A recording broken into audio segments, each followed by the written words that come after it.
그러면 어댑티브 레이아웃에 대해서 실습을 통해 알아보도록 하겠습니다. 기존에 있던 이런 파일 이미 작업했던 것들이 있으면요, 이건 그대로 두시고요. 뭐 새로운 파일을 만들어도 되지만 지금 같은 경우에는 페이지를 추가해서 다음 페이지에는 어댑티브 레이아웃을 실습하는 페이지를 만들도록 하겠습니다. 왼쪽에 보시면 페이지라고 있고요. 요거 갖다 플러스 버튼을 보이실 겁니다. 그래서 Add New Page를 클릭하시면요, 페이지 2라고 나오고요. 저는 Adaptive Layout 아웃이라고 이렇게 페이지 이름을 변경해 보도록 하겠습니다. 네. 페이지 이름을 변경할 때는 여기서 위치에서 더블 클릭을 하시면은 이렇게 변경하실 수 있는 화면이 나타나게 됩니다. 자, 그러면은 다른 것과 같이 최초에는 프레임을 생성해 보도록 하겠습니다. 일단 프레임을 적당한 사이즈로 하고요. 저희는 프리셋을 이용해 가지고 이 페이지의 사이즈를 좀 정확하게 맞춰 보도록 하겠습니다. 쭉 내려 보시면요, 데스크탑이라는 게 보입니다. 그래서 데스크탑을 한번 선택해 보겠습니다. 네, 사이즈가 맞지 않으니까 컨트롤 휠을 통해서 좀 한눈에 들어올 수 있게 좀 조절을 해 보도록 하고요. 다시 가운데로 맞춰 보도록 하겠습니다. 자, 이렇게 해서 일단 그리기 위한 프레임이 하나를 그려봤습니다. 이렇게 프레임이 준비된 경우 여기에다가 이제 배경을, 보통 홈페이지 같은 경우에는 배경 같은 게 있죠. 홈페이지를 제작하기 위한 배경 이미지를 한번 삽입해 보겠습니다. 도형에서 플레이스 이미지를 선택해서 저는 background.jpg라는 파일을 갖다가 하나 다운로드 받았습니다. 그래서 열어서요, 이 프레임에 꽉 찬 크기로 이렇게 지정해 주시면 되겠습니다.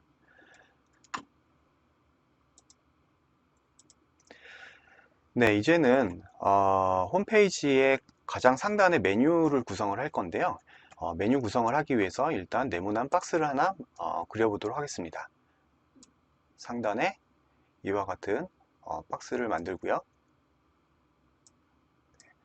그리고 이거에 대한 배경색은 검정색으로 하겠습니다.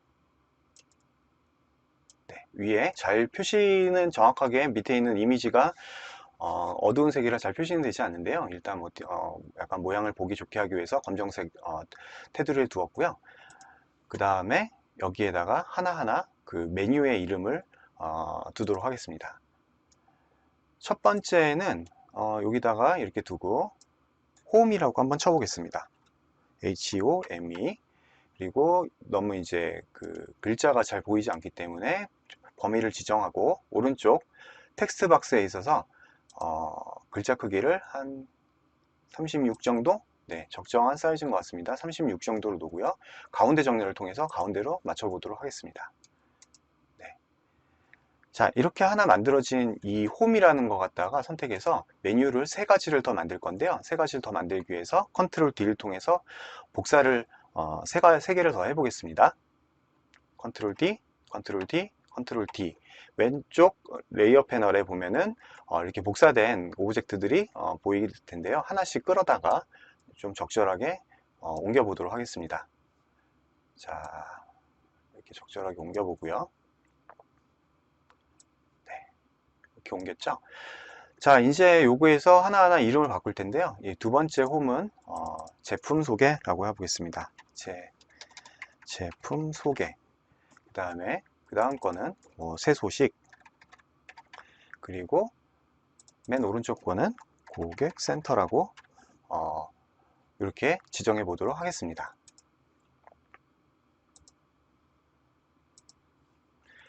보시는 바와 같이 아직 제가 정렬을 맞추지 않았기 때문에 좀 보기 좋게 하기 위해서 한번 정렬을 맞춰 보도록 하겠습니다. 정렬을 맞출 때는 여길 갖다가 뭐 Shift 클릭하고 클릭을 선택을 하셔도 되는데요. 그거보다는 여기에서 좌측 레이어 패널에서 같이 이렇게 한꺼번에 Shift 클릭을 통해 가지고 한꺼번에 묶어주는 게 좀 더 편리합니다. 그 다음에 이제 위에 가시면은 배웠던 정렬이 있죠. 여기에서 보면은 위쪽 기준으로 다 높이가 맞았으면 좋겠습니다. 그래서 위쪽 기준으로 다 맞췄고요. 그 다음에 폭이 좀 더 서로 지금 폭이 좀 들쭉날쭉하기 때문에 폭을 한번 맞춰 보도록 하겠습니다. 디스트리뷰트 호리젠탈 스페이싱을 클릭을 해서 같은 크기로 맞춰 보도록 하겠습니다. 그리고 나서 얘네들을 한꺼번에 이제 이동을 시켜야 되기 때문에 한꺼번에 묶어서 이제 다루는 게 편리하기 때문에 얘를 여기에 이미 선택되어 있는 선택이 풀렸다고 하면 다시 선택을 하시고요. 선택이 풀려서 오른쪽 클릭을 해서 네, 그룹 셀렉션을 하도록 하겠습니다. 그리고 이제 요 이름은 그룹 1이라고 있으면 나중에 무슨 얘기인지 모르겠죠. 그래서 요 이름은 더블 클릭을 통해서 네, 메뉴라고 하겠습니다. 메뉴.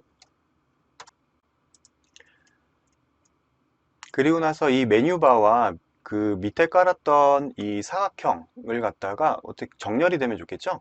지금 메뉴와 함께 렉탱글을 같이 선택을 한 뒤에 요 가운데 정렬을 맞춰 주시면은 요게 되고요.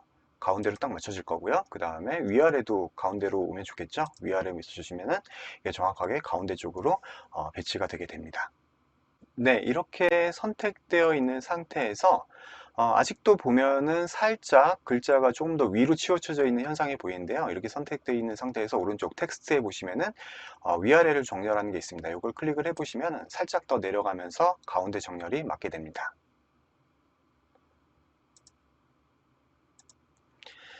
네, 이렇게 해가지고 일단 메뉴바는 완성을 했고요. 이제 메뉴바도 한꺼번에 이제 다시 묶어서 갈 수 있도록 재그룹을 한번 해보겠습니다. 왼쪽에 지금 이미 선택이 돼 있죠? 이렇게 선택되어 있는 상태에서 오른쪽 클릭을 통해서 그룹 셀렉션을 다시 한번 해보겠습니다. 그러면 이제는 그룹을 보면은 그룹 1이라는 거 밑에 메뉴 밑에 렉탱글 1이 해가지고 전체적으로 메뉴바가 하나로 묶이게 되겠죠?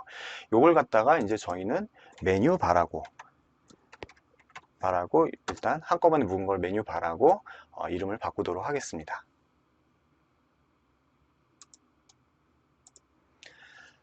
자, 그러면은 이제 홈페이지에 타이틀을 한번 써보도록 하겠는데요. 그냥 텍스트로도 충분할 것 같아서 텍스트를 갖다가 놓은 다음에 한 요 정도 영역의 큰 글씨로 안녕하세요 홈페이지입니다 라고 한번 써보겠습니다. 이 타이틀은 뭐 여러분들이 원하시는 적절한 이름이 뭐 내용이 있으시면 그걸로 채워 넣으시면 될 것 같고요. 저는 일단 안녕하세요 한 칸 띄고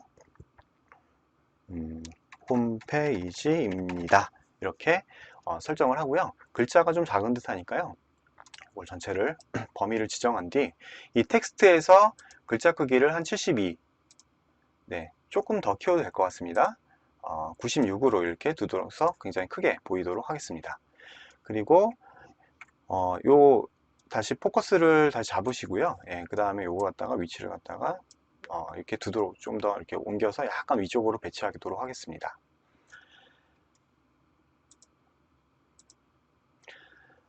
그 다음으로는 버튼을 그릴 예정인데요. 버튼을 그리기 위해서 일단 사각형을 밑바탕이 되는 사각형을 하나 깔아 주시고요. 네, 적절한 크기 뭐 좀 더 크게 하고 싶으시면 크게 하고 뭐 더 작게 하고 싶으면 작게 해도 됩니다. 그래서 가운데 쪽에다 배치를 대략적으로 하고요. 요 색상은 좀 하얀색으로 제가 바꾸도록 하겠습니다. 잘 보이도록 색상은 하얀색으로 보이도록 하고요. 네, 그리고 요게 버튼이다 보니까 약간 끝에가 곡률이 있었으면 좋겠습니다. 그래서 오른쪽 프로퍼티 패널에서 보면은 곡률을 한 20 정도, 네, 20 정도 주니까 약간 적절하게 버튼 같은 모양으로 이렇게 좀 줄어들었습니다.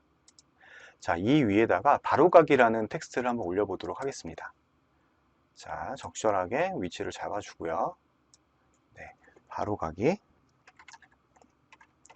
기존에 한번 그 큰 사이즈로 했던 것들이 있기 때문에 지금 바로가기가 너무 큰 글씨죠. 그럼 바로가기 요 다시 포커스를 갖다가 주신 다음에 왼쪽에서 이렇게 오브젝트를 클릭하시면 됩니다. 또는 ESC로 커서가 있는 상태에서 ESC로 빠져나오셔도 되고요. 이 상태에서 다시 글자 크기를 한 24? 너무 작네요. 한 36 정도로 다시 한번 잡아보도록 하겠습니다. 자, 역시 가운데 정렬을 마치기 위해서 두 개 렉탱글을 갖다가 선택을 하신 다음에 아까와 같이 정렬 기능을 이용해서 가운데, 그 다음에 이렇게 가운데, 그러니까 위아래 가운데, 좌우 가운데 이런 식으로 맞춰주시면은 가운데로 간 거를 볼 수가 있습니다. 네, 저는 여기서 버튼 모양을 좀 더 예쁘게 하기 위해서 바로 전에 버튼을 위해서 그렸던 렉탱글 툴을 선택한 다음에 여기에다가 스트로크 외곽선을 한번 줘보도록 하겠습니다. 검정색으로 주면은 좀 잘 안 보일 거니까 약간 회색이 되도록 좀 바꿔보도록 하겠습니다. 약간 회색 느낌이 나도록 이건 뭐 적절하게 이렇게 바꿔주시면 될 것 같고요. 요 색깔이 좀 더 회색에 가깝겠네요. 요 회색을 갖다가 두고요. 그 다음에 요거에 대한 두께는 좀 더 두껍게 줘서 좀 더 표가 나도록 해보도록 하겠습니다. 그리고 나서 이제 선택하면은 여러분 잘 보이실지 모르겠는데 바깥에 은은하게 회색 외곽선이 그려진 걸 보실 수 있습니다. 그 다음에 다시 이 바로가기와 렉탱글을 갖다 묶어서 버튼이라고 지정을 하게 되면은 버튼을 하나 묶여서 다음에 한꺼번에 이렇게 그룹으로 처리를 할 수 있겠죠. 그래서 바로가기와 렉탱글 툴을 오른쪽 클릭을 통해서 그룹 셀렉션을 선택합니다. 네, 그룹 셀렉션이라고 하면은 이 그룹 1은 다시 만들어진 그룹 1은 바로 바로가기와 바로가기 텍스트와 사각형이 합쳐져 있는 그룹이 되겠죠. 그래서 요거는 바로가기 버튼 이런 식으로 명칭을 변경해 보도록 하겠습니다.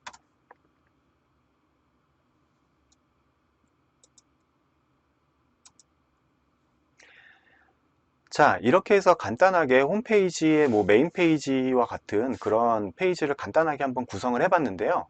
이걸 갖다가 지금 저희는 어댑티브 레이아웃이라는 것을 하기 위해서 사이즈가 가변이거나 아니면은 랜드스케이프를 갖다가 다시 돌려가지고 세로형으로 바뀐다거나 이런 것들 한번 확인을 해 보려고 하는데요. 다시 여기서 프레임 1이라는 걸 갖다가 좌측 레이아웃 패널을 선택을 하시고요. 그리고 이때까지 써보지 않았던 이 옵션을 한번 눌러보도록 하겠습니다.